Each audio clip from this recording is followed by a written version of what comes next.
नमस्कार, 12 बजे की 12 बड़ी खबरों में आप सभी दर्शकों का स्वागत है और मैं हूं आपके साथ अखंड राय और आप देख रहे हैं उत्तर प्रदेश का तेजी से बढ़ता हुआ digital platform IBC 24 Uttar Pradesh Uttarakhand.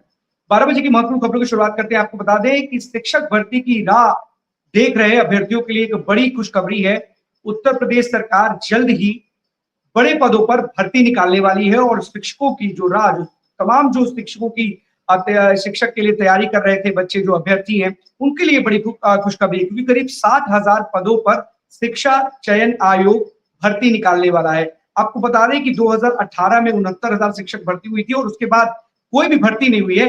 ऐसे में कहीं ना कहीं उन तमाम अभ्यर्थियों के लिए एक राहत भरी खबर है जो शिक्षक भर्ती की राह देख रहे थे और इसी क्रम में कहीं ना कहीं तैयारी भी की जा रही है, जिसके क्रम में तमाम जो जगहों पर जो रिक्त पद है उसका ब्यौरा कलेक्ट किया जा रहा है। जो जानकारी निकल करके सामने आ रही है कि अभी बेसिक शिक्षा परिषद में 60,000 के करीब जो है वो पद रिक्त हैं, जो पिछली भर्तियों में भी और अब तक की भर्तियों में जो हो पाए थे खाली रह गए थे।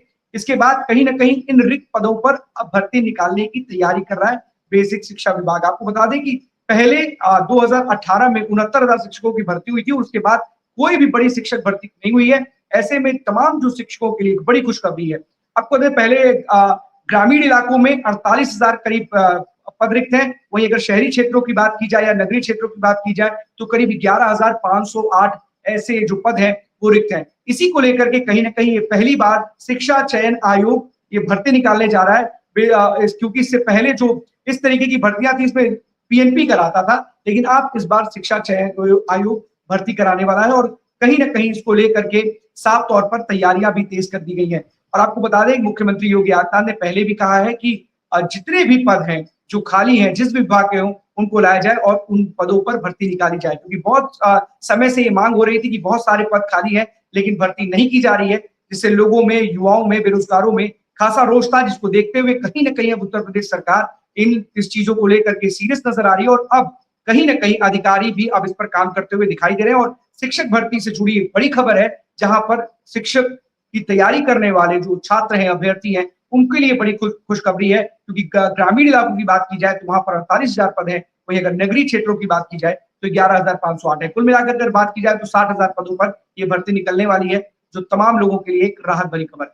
अब चलते अपने सभी सहयोगियों के पास, हमारे साथी एक करके हमारे साथ जुड़ेंगे जो आज की बड़ी खबरें उनके शहरों की होगी वो बताएंगे। लेकिन सबसे पहले एक चीज और भी बता देते हैं, क्योंकि इस वक्त जिस तरीके से मौसम करवट ले रहा है, लगातार कहीं ना कहीं धूप जो है वो लोगों को परेशान कर रही है, लेकिन मॉनसून से पहले की प्री मॉनसून बारिश होती है जो लोगों को थोड़ी बहुत राहत देती है। और कुछ इस तरह की खबरें आ रही हैं कि मौसम विभाग की जानकारी के अनुसार या उनकी माने तो 3 दिनों तक मौसम ऐसा ही रहने वाला और कई जगहों पर, कई जनपदों में हमने देखा है कि किस तरीके से बारिश ने, तूफान ने, आंधी ने, बरसात ने हालात खराब भी कर दिए हैं। 100 किलोमीटर से भी ज्यादा की रफ्तार से हवाएं चल रही हैं और कई जगहों पर, कहीं पर चित्रकूट में किस तरीके से शेड उखड़ गया, पेट्रोल पंप का भी शेड इसी तरीके से उखड़ गया। तमाम ऐसी जगहों की तस्वीरें आ रही हैं, पोल उखड़ जा रहे हैं, पेड़ उखड़ जा रहे हैं और कहीं ना कहीं एक बड़ी दिक्कत भी हो रही है उन तमाम लोगों को इस मौसम की वजह से। लेकिन फिलहाल कहीं ना कहीं मौसम विभाग ने यह जानकारी दी है कि अगले 3 दिनों तक मौसम ऐसा ही बना रह सकता है और हर 75 सभी 75 जनपदों के लिए अलर्ट भी जारी किया गया है। तो फिलहाल मौसम में थोड़ा हो सकता है कि इस बारिश से, हवा से लोगों को राहत जरूर मिले, लेकिन कहीं ना कहीं ये मौसम लोगों के लिए आफत बनकर भी आ रहा है, जहां पर ये आंधी और तूफान में कन्वर्ट हो जा रहा है। अब चलते हैं हमारे सहयोगी इंद्रवीर के पास जो इस वक्त रायबरेली से बने हुए हैं। इंद्रवीर, कौन सी खबर है रायबरेली से आज? देखिए अगर हमारे पास एक विजुअल है 5 सेकंड का, पहले मैं वो दिखाना चाहूंगा। एक विजुअल है, पहले मैं चाहूंगा वो देखे एक बार, फिर मैं आता हूँ खबर पे क्या है खबर।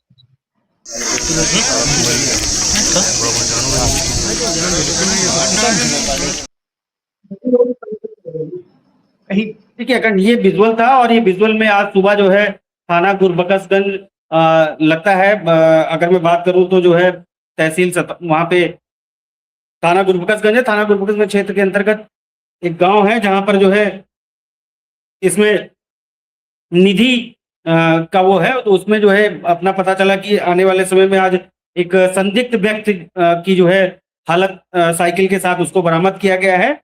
और इसमें जिस तरीके से ये पता चला अटौरा निवासी हैं जो पड़े मिले वहां पर और साइकिल इनके साइकिल के और इनके खून से लथपथ थे ये।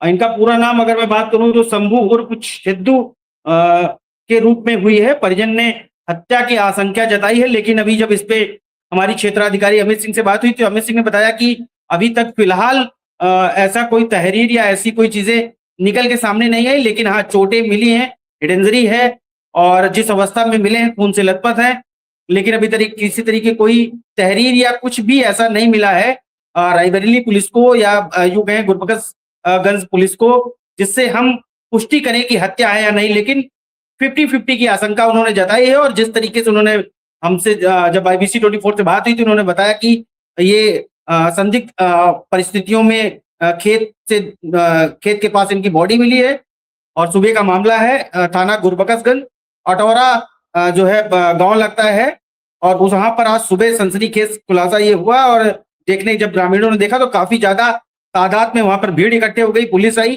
पुलिस ने जो है शव को लेकर पंचनामा और अपनी जो पोस्टमार्टम की उनकी अपनी प्रक्रियाएं हैं पुलिस की वो अपना उन्होंने करनी शुरू कर दी है। फिलहाल थाना गुरबख्शगंज से ये खबर थी कि इस हालत में एक युवक की या यूं कहीं युवक क्या अधेड़ की कह सकते हैं 45 ईयर ओल्ड है ये शंभू, इनकी जो है बॉडी मिली है आज खेतों में दूर और पुलिस अपनी जो जांच है वो कर रही है। जी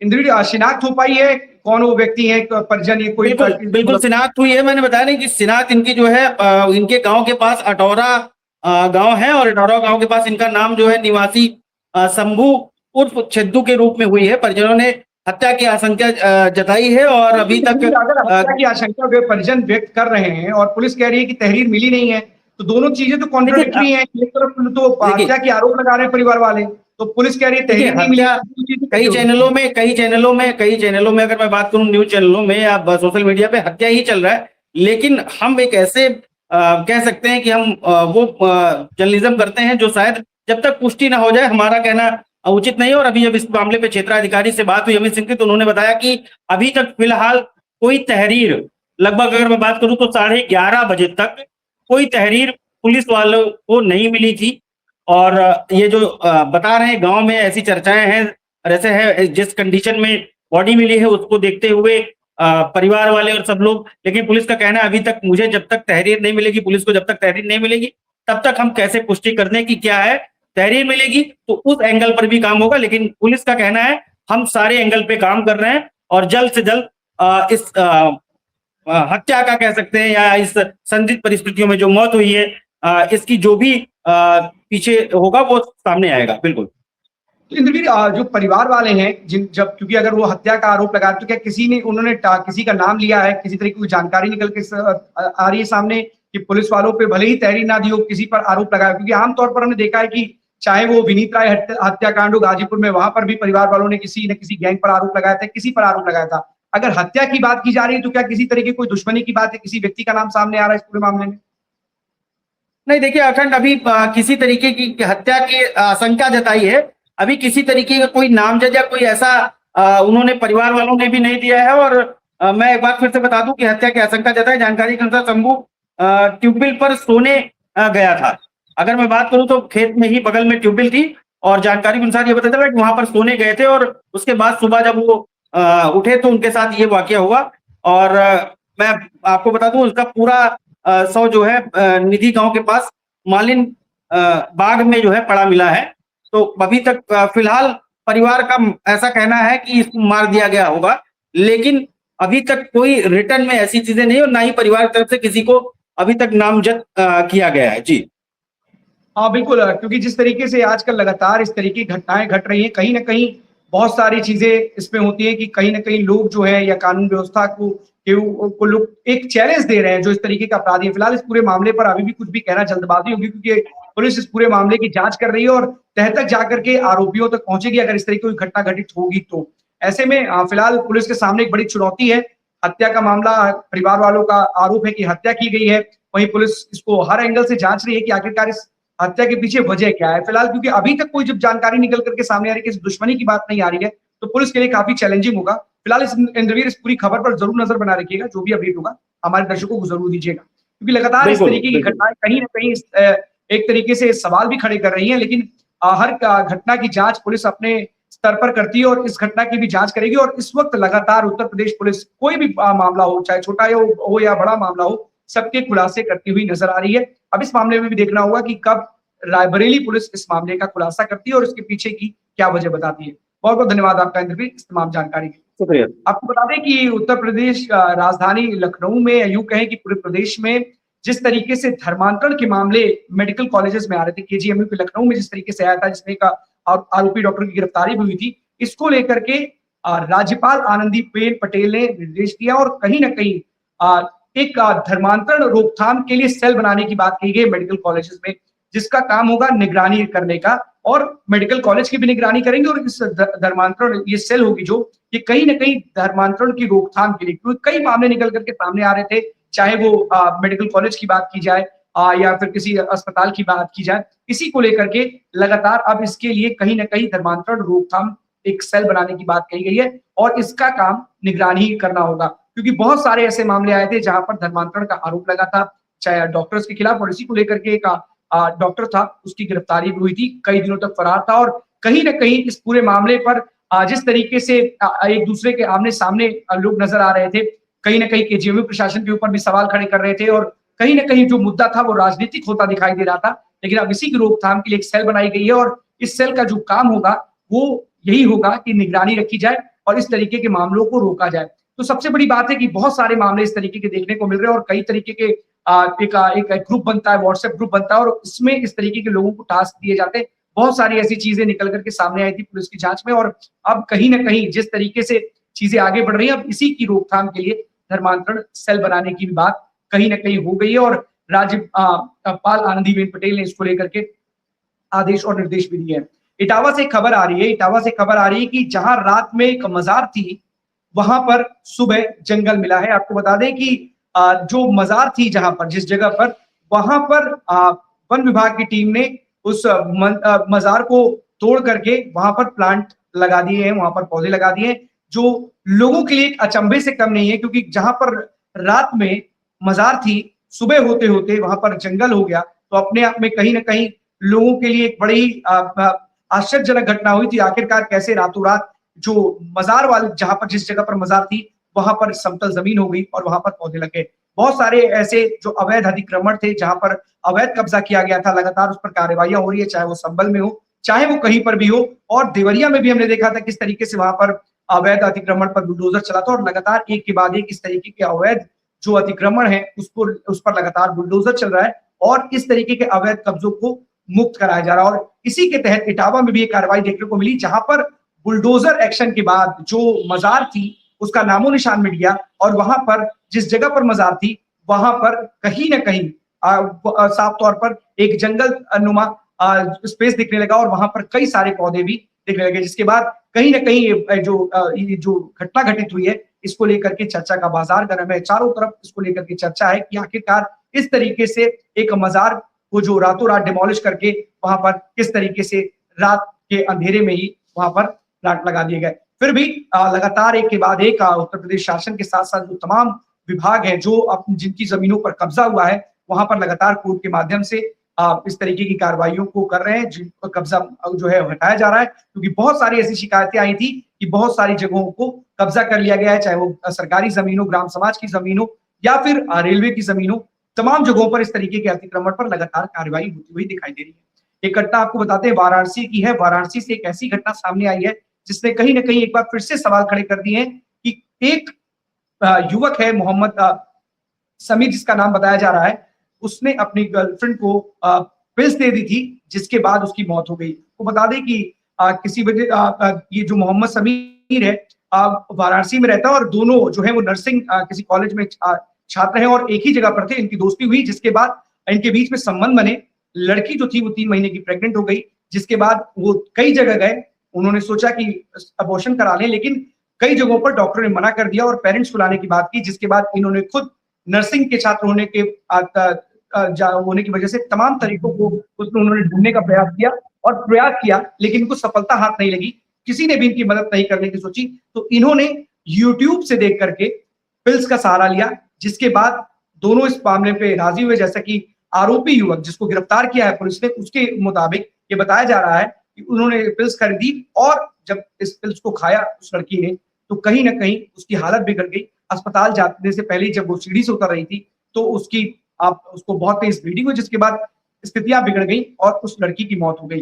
कहीं ना कहीं वहां पर जो लोग हैं उनसे जब बातचीत की गई तो उन्होंने बताया कि इस तरह की घटना घटित हुई है, लेकिन किस तरीके से एक जिंदगी पर किस तरीके से एक जो दवाई थी जो यूट्यूब के सहारे लेने के चक्कर में जिंदगी खत्म हो गई, ये साफ तौर पर दर्शाता है। और कहीं ना कहीं एक परिवार सा उजड़ गया, क्योंकि बहुत छोटी सी बच्ची थी, 19 साल की बच्ची बताई जा रही है, और कहीं ना कहीं इस घटना से परिवार वाले भी गमजदा और उनके घर में भी मातम पसर गया है। लेकिन एक छोटी सी गलती, यूट्यूब का सहारा किस तरीके से आपको बेसहारा कर देगा, ये भी एक घटना बताती है। तो इसीलिए अगर कोई भी आपसे गलती हो या फिर आपको लगता है कि कहीं भी आपको मेडिकल इमरजेंसी की जरूरत है, तो आपको डॉक्टरों के पास जाना चाहिए। इस तरीके से झोला छाप डॉक्टरों की तरह यूट्यूब का सहारा लेकर के किसी को दवाई नहीं देनी चाहिए। अगर इस तरीके की मेडिकल इमरजेंसी में अगर इस तरीके से आप यूट्यूब का सहारा लेंगे तो आपकी भी जान सकते में पड़ सकती है, खतरे में पड़ सकती है। तो आपको ये यूट्यूब का जो सहारा है इसको लेना बंद करना पड़ेगा। और कहीं ना कहीं जो यूट्यूब को लेकर के लगातार लोगों ने देखा, हमने बाराबंकी से भी खबर दिखाई थी कि किस तरीके से यूट्यूब का सहारा लेकर के जो डॉक्टर था, जो झोला छाप डॉक्टर था, वो ऑपरेशन करने चला था, जिसमें जो पीड़िता थी उसकी मौत भी हो गई थी। फिलहाल इस तरीके के कई मामले सामने आए हैं। इस मामले में भी आरोपी युवक को गिरफ्तार किया है और पूछताछ में उसने तमाम चीजें कबूल कर ली है। उसने बताया कि ऐसी ऐसी घटना घटित हुई थी, जिसके बाद जो पीड़िता है उसकी मौत हो गई। आपको एक और खबर बताते हैं कि कॉकरोच जनता पार्टी के अध्यक्ष राजधानी लखनऊ में कल आने वाले हैं और कल इसके लिए वो इको गार्डन में प्रदर्शन करेंगे। आपको बता दें कि इन्होंने कॉकरोच जनता पार्टी ने दिल्ली के जंतर मंतर पे भी प्रदर्शन किया था और उन्होंने पहले ही कहा था कि हम देश के हर एक कोने में जाएंगे, हर एक राज्य में जाएंगे। और कहीं ना कहीं जो ये प्रदर्शन है, लगातार देश के जो शिक्षा मंत्री हैं धर्मेंद्र प्रधान, उनके इस्तीफे को लेकर के कहा जा रहा है और हर राज्य में जाने की बात की जा रही है, भ्रष्टाचार की बात की जा रही है, बेरोजगारों और युवाओं को लेकर के इस मामले में इस कैंपेन से जुड़ने की बात कही जा रही है। और साफ तौर पर उनका कहना है कि जब तक जो देश के शिक्षा मंत्री धर्मेंद्र प्रधान वो इस्तीफा नहीं देंगे, तब तक उनका ये आंदोलन चलता रहेगा। लेकिन सबसे बड़ी बात है कि सोशल मीडिया पर बनी ये जो पार्टी थी, इसके भविष्य को लेकर के लोग कई तरीके की बातें कर रहे थे। लेकिन जब से जो इसके अध्यक्ष हैं, जब वो आए हैं दिल्ली, उसके बाद से जिस तरीके से कैंपेन हो रहा है, जगह जगह जाने की बात की जा रही है, उसको लेकर के भी कई बातें हो रही है। लेकिन सबसे बड़ी और सबसे दिलचस्प बात यह है कि आखिरकार जो कॉकरोच जनता पार्टी के जो अध्यक्ष हैं, उन्होंने दिल्ली के बाद उत्तर प्रदेश की राजधानी लखनऊ को ही क्यों चुना? इसको लेकर के भी लोगों के मन में सवाल है कि आखिरकार क्या उत्तर प्रदेश में आने वाले 2027 के चुनाव को लेकर के कॉकरोच जनता पार्टी भी अब एक्टिव हो गई है। क्योंकि हमने देखा था कि किस तरीके से उत्तर प्रदेश में लोकसभा के चुनाव में कांग्रेस और समाजवादी पार्टी की गठबंधन ने बीजेपी को करारी शिकस्त दी थी और कहीं ना कहीं एक तरीके से देखा जाए तो सत्ताधारी पार्टी के लिए एक बहुत बड़ी मुसीबत बन गई थी और कई सीटों पर उसने सत्ताधारी पार्टी को धूल चटा दी थी। वहीं जब यूएस से जब दिल्ली आ रहे थे कॉकरोच जनता पार्टी के, तो उनके हाथ में भी संविधान और बाबा साहब भीमराव अम्बेडकर की तस्वीर थी। कहीं ना कहीं साफ तौर पर एक बात जो निकल के जो कनेक्ट हो रही है और बता रहे हैं आपस में जो चर्चा है, जो बुद्धिजीवी वर्ग है वो चर्चा कर रहे हैं कि शायद कॉकरोच जनता पार्टी 2027 के इलेक्शन में अपनी जमीन तलाशने के लिए उत्तर प्रदेश से शुरुआत कर रही है। क्योंकि दिल्ली में पहला ही जो वहां पर एक तरीके से जो धरना प्रदर्शन था, क्योंकि डायरेक्ट एयरपोर्ट से आने के बाद जिस दिन ही ये कार्यक्रम था 6 तारीख को, उस दिन वो वहां पर पहुंचे थे और अब उसके बाद दूसरा पड़ाव है वो राजधानी लखनऊ में उत्तर प्रदेश में। तो साफ तौर पर दोनों को कनेक्ट करके इसको देखा क्या जो कॉकरोच जनता पार्टी है वो उत्तर प्रदेश के चुनाव में दिलचस्पी ले रही है और शायद यही कारण है कि 2027 के चुनाव में जो अपनी खोई हुई जमीन है उसको मतलब अपनी जमीन है उसको बनाना है, या फिर जिस तरीके का आरोप बीजेपी या फिर अन्य लोग हैं, ये विपक्षी पार्टियों का एक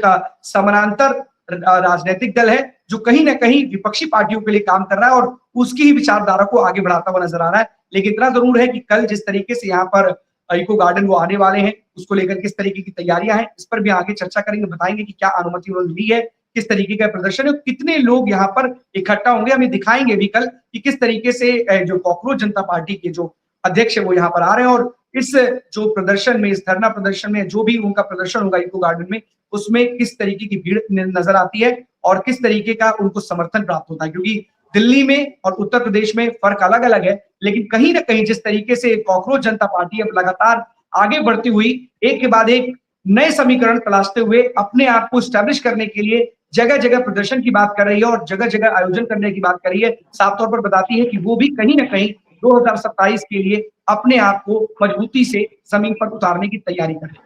हमारे साथ जितेंद्र बने हुए बस्ती थे। जितेंद्र, कौन सी खबर है बस्ती से आज?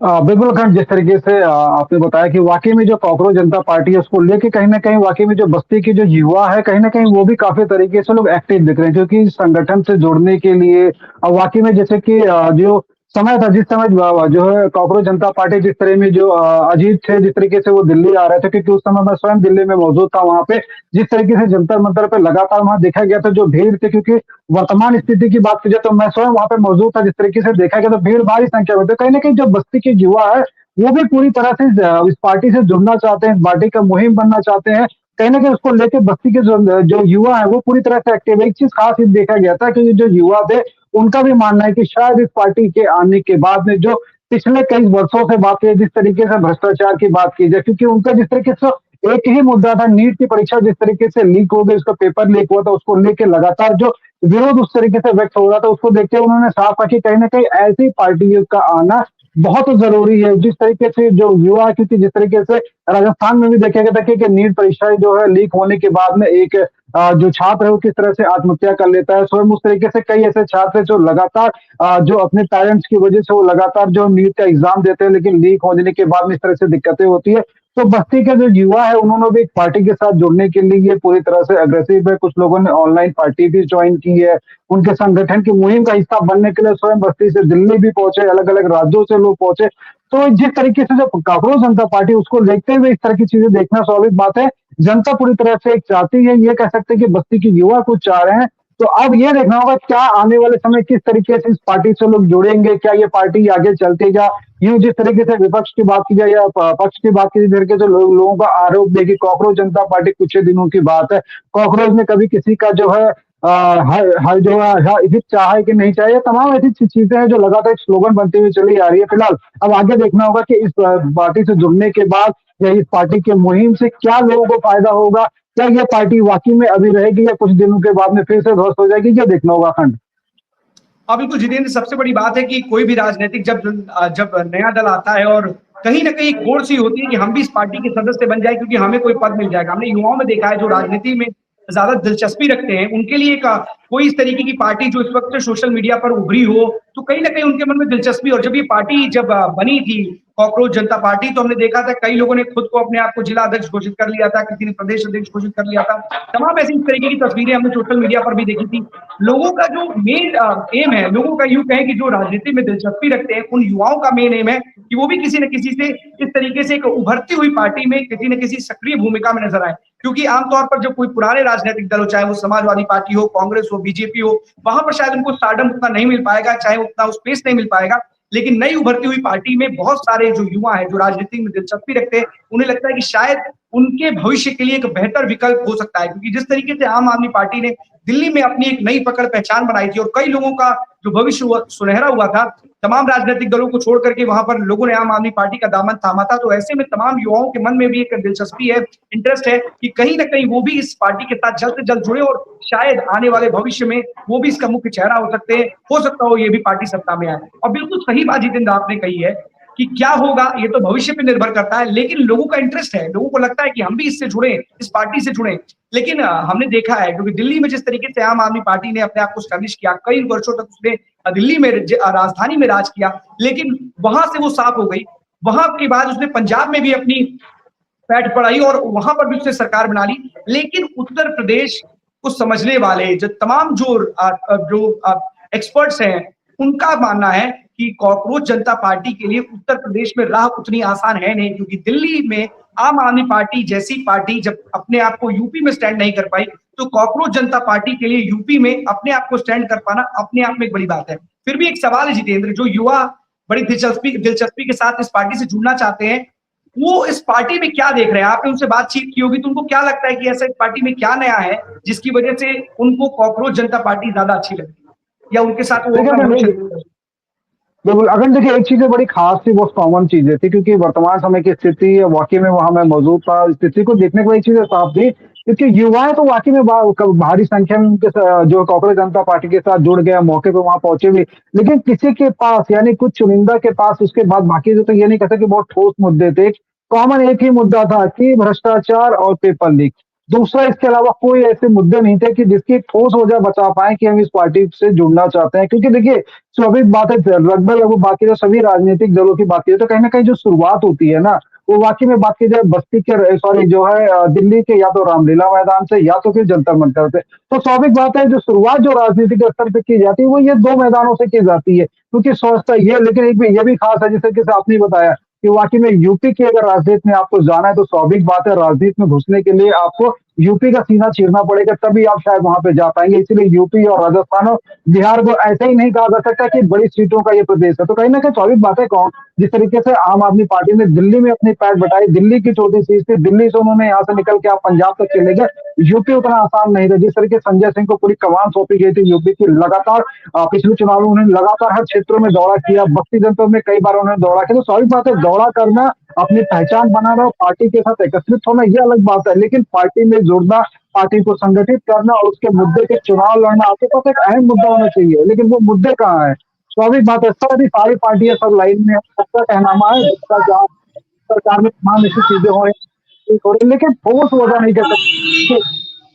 जैसे आप जो वोटर्स हैं, वोटर्स है, क्या आप उनको ऐसा होता हुआ नहीं दिखाई दे रहा है? अमूमन अगर 100% की बात करें, शायद जनता क्योंकि धरातल पे बात की जाए, वाकई में तो जो जनता है वो वाकई में बीजेपी के अभी भी सपोर्ट में है। ये कह सकते हैं कि विरोध लोग जता रहे हैं, लेकिन विरोध जताने के बाद में ऐसे ही नहीं पश्चिम बंगाल मिल जाएगा, आसाम मिल जाता। तो स्वाभाविक बात है, कांग्रेस जनता पार्टी अभी आई है, वही कह सकते हैं कि अभी ये जो कह सकते हैं ना कि ये कारतूस अभी लंबा जाएगा या यहीं आके खत्म हो जाएगा, ये देखने वाली बात होगी। लेकिन ये साफ है, युवाओं के पास में, जुड़ने वाले के पास है, बहुत सटीक मुद्दे नहीं है। दो ही कॉमन मुद्दे थे, पेपर लीक होना, भ्रष्टाचार होना। और जिस तरीके से जो शिक्षा विभाग के जो मंत्री थे, उनके ऊपर ही जो इस तरह उन्होंने कहा कि इस्तीफा देने वाली बात है। तो स्वाभाविक बात है, इतने बड़े पद पे कोई मंत्री अगर बैठा हुआ है वहां पे, तो इस छोटी सी चीजों के लिए या पेपर लीक के लेके कहीं ना कहीं इस्तीफा देना, ये थोड़ा सा फैक्टेबल जो होता है, ये जेन्युइन नहीं लग रहा है। क्योंकि इस बारे में शायद हो सकता हो कि जो उनके विभाग के लोग हों, जिनको जिम्मेदारी सौंपी गई थी, शायद उनकी वजह से लीक हुआ। तो स्वाभाविक बात है, जांच होना जरूरी है, जो दो कार्रवाई भी होना जरूरी है। लेकिन अब कांग्रेस जनता पार्टी जिस मुद्दे को लेकर अगर क्षेत्र में आई है, लोगों को एकत्रित कर रही है, तो ये कहीं ना कहीं स्वाभाविक बात है, युवाओं के पास कोई ठोस मुद्दा नहीं है। बस दो ही मुद्दे जिस तरीके से मैंने बताया, वही मुद्दा है अखंड। अब बिल्कुल जितेंद्र, युवाओं के पास तो बहुत सारे ठोस मुद्दे हैं, लेकिन सबसे बड़ी बात है, जब इसका इंटरेस्ट पार्टी में, राजनीतिक दल में हो जाता है, तो वो थोड़ी बहुत जो लाइन होती है उससे लोग भटक जाते हैं। और यही कारण है कि जो पार्टी का जन्म हुआ है, जो पार्टी सोशल मीडिया पर कैंपेन के जरिए बनी है, इसको लेकर के कई सवाल खड़े हुए। फिलहाल देखने वाली बात होगी कि आखिरकार किस तरीके से इस पूरे राजनीतिक जो कैंपेन है कॉकरोच जनता पार्टी का, इसका कितना असर उत्तर प्रदेश के 2027 के चुनाव में देखने को मिलता है। फिर भी एक बात इसमें एंड में और जोड़ेंगे, बहुत सारे हमने राजनीतिक एक्सपर्ट से बात की, उनको भी देखा, और सबका मानना था कि जो भीड़ थी जंतर मंतर पर, उसमें बहुत ज्यादा मीडिया के लोग थे, यूट्यूबर्स थे, जो तमाम नए लोग थे, देखने के लिए भी गए थे कि ये जो नई पार्टी आई है उसका उद्देश्य क्या है, ये क्या करने के लिए आई है। तो फिलहाल अभी कुछ भी कह पाना कि जो वहां पर लोग थे वो कौन से लोग थे, क्या वो कॉकरोच जनता पार्टी की जो विचारधारा है उससे जुड़े हुए लोग थे, या वो लोग थे जो अभी देखना चाहते थे कि नई जो पार्टी है ये क्या करने आ रही है और उसका उद्देश्य क्या है। तो बहुत सारी चीजें, ऐसी घटनाक्रम देखने को मिलेगा। जैसे जैसे ये आगे बढ़ेगी तो चीजें क्लियर होंगी कि आखिरकार जो ये पार्टी आई है, जो राजनीतिक दल इन्होंने बनाया है, इसका उद्देश्य और इसकी मंशा क्या है। क्योंकि कई बार होता है भ्रष्टाचार को लेकर के, बेरोजगारी को लेकर के बहुत सारी चीजें हमने देखी हैं, लेकिन साफ तौर पर कहीं ना कहीं एम सबका एक ही होता है कि सत्ता के शिखर पर पहुंचना और कहीं ना कहीं अपने आप को स्थापित करना। फिलहाल बहुत बहुत धन्यवाद आपका जितेंद्र, तमाम जानकारी के लिए। जो भी अपडेट होगा, या बस्ती में भी, क्योंकि कल राजधानी लखनऊ में आने वाले हैं कॉकरोच जनता पार्टी के चीफ, ऐसे में बस्ती के क्या युवा जो लोग इस पार्टी में इंटरेस्ट दिखा रहे हैं, दिलचस्पी दिखा रहे हैं, क्या वो जा रहे हैं, उनसे अगर हो सकेगा तो जरूर बात कीजिएगा और पूछिएगा कि आखिरकार आपका इंटरेस्ट इस पार्टी में क्यों है, और क्या आपको लगता है कि ये पार्टी किस तरीके से न सिर्फ भारत का बल्कि युवाओं का भविष्य तय करने के लिए एक बड़ी उपयोगी पार्टी होगी। बहुत बहुत धन्यवाद आपका जितेंद्र, तमाम जानकारी के लिए। अभिषेक हमारे साथ बने हुए भदोही से। अभिषेक, कौन सी खबर है? जेखर नगर में भदोही की बात करूं तो भदोही की चर्चाएं बिल्कुल तेज हो गई। भदोही जिलाधिकारी श्री शैलेश कुमार ने ग्राम चौपाल की रात्रि विश्राम में एक घोषणा की है जो 11 जून से लगातार जो है कि चालू हो गई है। इसमें लगातार यह देखा जा रहा है कि जो भी भदोही के आला अधिकारी हैं वह रात्रि विश्राम कर रहे हैं ग्राम चौपाल में जाकर के, और ग्रामीणों से समस्याओं के बीच में साझा कर रहे हैं कि वास्तव में क्या ऐसी योजनाएं हैं जो वास्तव में अभी तक गांव अंचल तक नहीं पहुंच पाई हैं। तो ये कहीं ना कहीं भदोही जनपद की एक सुखद खबर है, जहां पर जो भी यहाँ आला अफसर हैं, जैसे कि सिंचाई विभाग के हों, विद्युत विभाग के हों और मुख्य जो है कि विकास विभाग के हों, जितने भी घटक दल हैं जो है अधिकारियों के, वह सब जो है कि अपनी टीम बना करके जिलाधिकारी द्वारा एक टीम बनाया गया। उसमें कई ग्राम पंचायतों में लगभग अगर देखा जाए तो लगभग 50 से 52 ग्राम पंचायत ऐसे हैं जहां पर यह ग्राम चौपाल आयोजित किया गया है। इससे कहीं ना कहीं जो समस्याएं हैं ग्रामीण अंचल में, वह जाकर के तहसील का चक्कर काटते हैं, थाने का चक्कर काटते हैं, उससे कहीं ना कहीं गिरावट देखने को मिलेगी। अभिषेक, एक चीज ये है कि देखिए, अधिकारियों को जिस तरीके से अधिकारियों ने एक नई पहल शुरू की है, बड़ी अच्छी पहल है। अब इस किसी भी एक इनिशिएटिव को हमें सराहना करनी चाहिए, और अगर कोई अच्छा कार्य हो रहा है तो उसको जरूर उसकी तारीफ करनी चाहिए। फिर भी एक सवाल ये बनता है कि आखिरकार इस तरीके की चीजों को बनाने के लिए इससे क्या बेहतर ये नहीं था कि जो लोग आपके पास पहुंचे उनकी जो समस्या है उसका समाधान त्वरित करें? क्योंकि हमने कई बार देखा है कि इस तरीके की चीजें होती हैं, कई बार मीडिया में लाइमलाइट आने के लिए या फिर अधिकारी जो इस तरीके की चीजें औपचारिक रूप में करते हैं, तो कहीं ना कहीं इसका रिजल्ट धरातल पर दिखाई देता हुआ नहीं दिखाई देता। कम से कम ऐसा कोई कार्य क्यों नहीं करते कि जो भी लोग, जो भी व्यक्ति, जो भी पीड़ित, जो भी परेशान व्यक्ति आपके पास पहुंचे, उसकी समस्या का समाधान त्वरित होना चाहिए। आप बिल्कुल कैंप करिए, गांव में करेंगे, आपके पास लोग आएंगे और आपको बताएंगे अपनी समस्या का समाधान। आप उनका अगर वहीं पे कर देंगे तो बहुत अच्छी बात है। लेकिन फिर भी सवाल ये है कि आखिरकार इतना कुछ होने के बावजूद भी लोगों की समस्या जस की तस बनी क्यों रहती है? जी, अखंड जी, अगर इस पे बात की जाए तो इस पे कहीं ना कहीं एक सवाल एक खड़ा जरूर खड़ा होता है, क्योंकि दरअसल होता क्या है कि जो ग्रामीण अंचल की शिकायतें हैं वो वास्तव में जब अधिकारी के पास पहुंचती है तो जो उद्देश्य के साथ पहुंचती है वहां से उस तरीके की मदद नहीं मिल पाती है, और वहां से निराशा होकर के वो व्यक्ति पुनः घर वापस आ जाता है। तो इस पर कहीं ना कहीं एक विचार विमर्श जरूर करना चाहिए। जो कमेटी इनकी बनाई जाती है जांच समिति की या फिर शिकायत समिति की, उस पर कहीं ना कहीं पैनी नजर रखने की भरपूर आवश्यकता है, जिसमें कि अगर पुलिस पर ही अगर प्रमुख बातचीत की जाए, किसी भी थाने की पुलिस पर कोई भी मामले को लेकर के एक एफआईआर कराने के लिए कहीं ना कहीं जो शिकायत करता है उसको कहीं ना कहीं पैरवी करने की आवश्यकता होती है, किसी नेता के कहने की आवश्यकता होती है, किसी पत्रकार को जो है ले जाने की आवश्यकता होती है। वास्तव में आवश्यकताएं पड़ती क्यों है? अगर कोई शिकायत करता है, शिकायत करता गया तो शिकायत करने के लिए उसके बाद उस शिकायतकर्ता को तुरंत जो है कि सुना नहीं जाता है, उसको दरकिनार किया जाता है। तो ऐसे जो है कि विषयों पर कहीं ना कहीं पुलिस अधीक्षक एवं पुलिस जो है महकमे के जो भी आला अधिकारी हैं उनको बिल्कुल कहीं ना कहीं ध्यान देने की आवश्यकता है। हाँ, बिल्कुल ध्यान देना चाहिए, और बिल्कुल आपकी पहल, इस इनिशिएटिव का बिल्कुल हम लोग सराहना करते हैं, और होना भी चाहिए। इस तरीके की इनिशिएटिव अगर आप लेते हो, लोगों को घर तक अगर उनकी समस्या के लिए आप वहां पर जाते हो, उनका समाधान करते हो, तो अपने आप में बड़ी बात है। लेकिन फिर भी लगातार इस तरीके की चीजें हमने देखी हैं कि किस तरीके से जो अधिकारी हैं, कई बार का जो बदलाव होता है। हम लखनऊ की एक घटना को आपको बताते हैं कि एक लखनऊ की घटना है, और लखनऊ की एक ऐसी घटना है जो कहीं ना कहीं बिजली विभाग से जुड़ी हुई है। जानकर बड़ी हैरानी होगी कि एक युवक आया हमारे पास, उसने बताया कि उसने फरवरी में अपने मीटर के डिस्कनेक्शन के लिए रिक्वेस्ट दे रखी है। जून चल रहा है और अभी तक उसका जो मीटर है उसका परमानेंट डिस्कनेक्शन नहीं हुआ, मीटर हटाया तक नहीं गया है। और जब बिजली विभाग के वो दफ्तर जाता है, वो 5 से 6 बार जा चुका है, वो बताता है हमने प्रोसेस कर दिया है, लेकिन वो प्रोसेस पता नहीं कहां पर जाके अटका हुआ है कि आगे बढ़ ही नहीं रहा।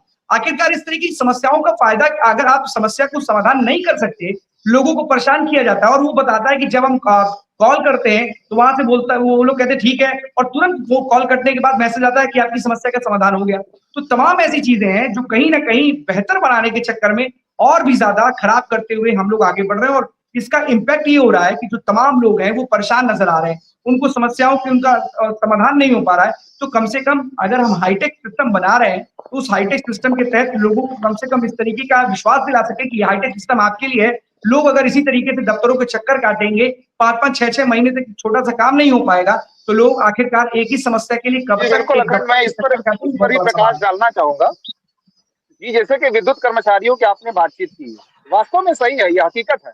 उत्तर प्रदेश के जितने विद्युत कर्मचारी हैं, यह लगातार जो है कि जो भी कंज्यूमर्स हैं, जो कंज्यूमर्स अपनी शिकायत लेकर के जाते हैं, पावर हाउस पे जाए, चाहे एक्सीएन जो है कि के पास जाए, चाहे जेई के पास जाए, तो उनको कहीं न कहीं जो है कि बहकाने का एवं वहां से असंतुष्ट करके भेजने का कहीं न कहीं हमेशा शिकायतें आती हैं। जैसे कि मीटर संबंधी अगर बात आपने बताई, तो भदोही में भी ऐसे कई परिवार हैं जिनके घर में एक बल्ब जल रहा है और 1 महीने का बिजली का बिल लगभग 10,000 रुपए आया हुआ है, 7,000 आया हुआ है, 5,000 आया हुआ है।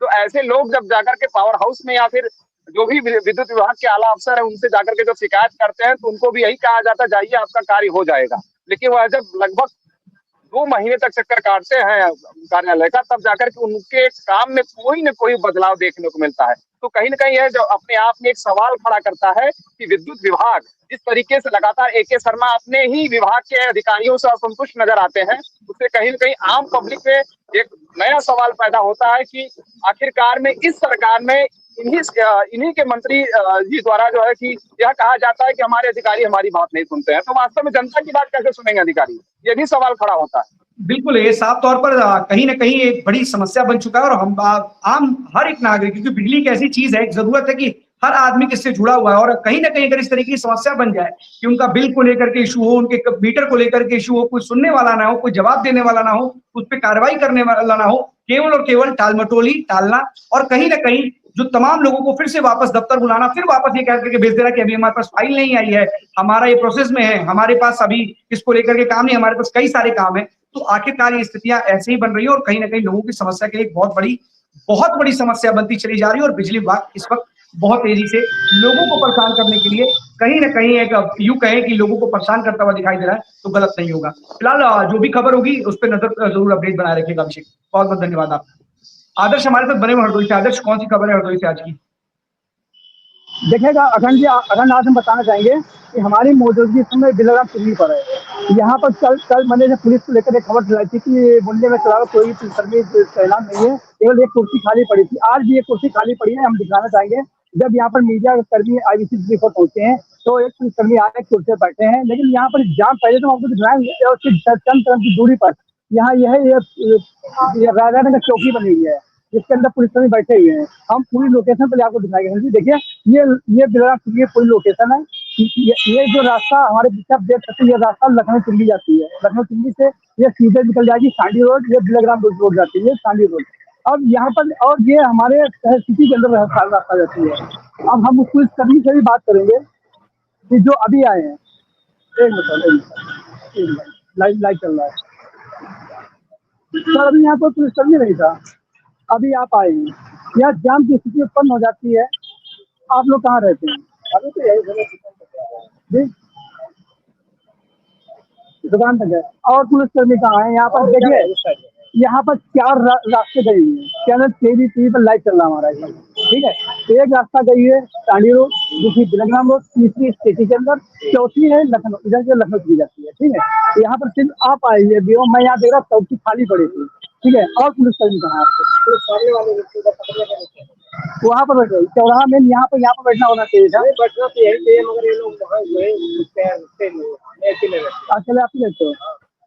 3 लोग। आपने यहाँ के चौकी इंचार्ज से बात नहीं की? नहीं, मैं तो बोलता हूँ आते हैं फोन के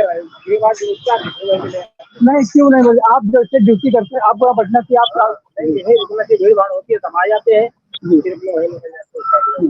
यहाँ पर ऑटो वगैरह रोड पे खड़ा कर देते हैं, आप उसको कैसे रोकते हैं? यहाँ करीब आधा घंटे खड़ा हुआ, मैं देख रहा हूँ ऑटो खड़े हैं, उसके बावजूद भी यहाँ कोई पुलिस नहीं। अगर कोई एक्सीडेंट होता तो सब भी दिखाई पड़ेंगे। वो तो बात है।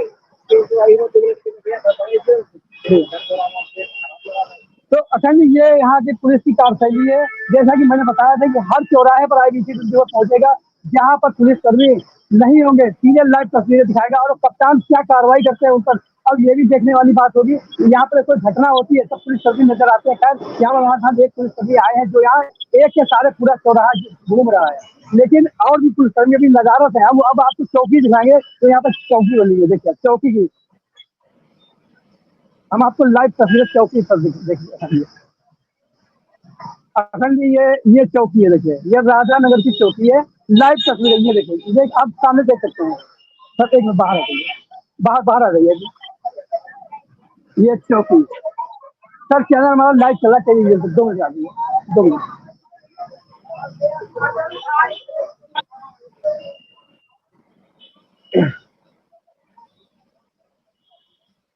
सर यहाँ पर एक पुलिसकर्मी के सारे पुलिस चौकी नीचे आ गई चैनल टीवी पर लाइव चल रहा हमारा। आप नीचे आ गए 2 मिनट आ गया, आप चैनल सामने आइए। यहाँ पर सर एक पुलिसकर्मी सारा पूरा चौराहा चल रहा है और पुलिसकर्मी कहाँ पे है? अभी यहाँ पर मैं देख रहा हूँ आधा घंटा यहाँ ऑटो वगैरह जो है 20 रोड से खड़ा करते हैं तो, और यहाँ एक भी पुलिस नहीं है। अगर कोई बात हादसा होता है उसके साथ कौन जिम्मेदार होगा? जी बताइए, बताइए। कैमरा सामने आइए, वो एक मुझे। तो यहाँ पर जो है अभी एक पुलिसकर्मी गए हैं अब बात करने के लिए। बिल्कुल आदर्श सुनिए, आदर्श सुनिए, देखिए बिल्कुल जिस तरीके की चीजें हैं निकल करके सामने आ रही है और बिल्कुल बहुत बड़ी व्यवस्था होती है एक जिम्मेदारी ट्रैफिक की बहुत बड़ी बात है। जाम लगता है लोगों के लिए कहीं ना कहीं बड़ी समस्या होती है। उस बीच भीषण गर्मी में जाम में अगर आदमी फंसता तो परेशान होगा ही होगा। लेकिन अगर हो सकेगा तो आप कप्तान से जरूर पूछिएगा कि आखिरकार जो जिम्मेदारी तय की जाती है उस तरीके से क्यों नहीं तय की जाती कि लोग ईमानदारी से अपनी ड्यूटी को परफॉर्म कर सकें और कहीं ना कहीं जो जाम है लोगों को, जनता को, हरदोई की जनता को जाम के झाम से बचा सके। इस पर जरूर सवाल कीजिएगा और हो सकेगा तो उनसे पूछिएगा कि क्यों तैनाती की जाती है कि लोगों को अपनी चीजें नहीं पता होती और इतने कम लोगों के बीच में इतनी बड़ी जिम्मेदारी अपने आप में बड़ा सवाल है। फिलहाल बहुत बहुत धन्यवाद आपका आदर्श इस तमाम जानकारी के लिए। जो भी होगा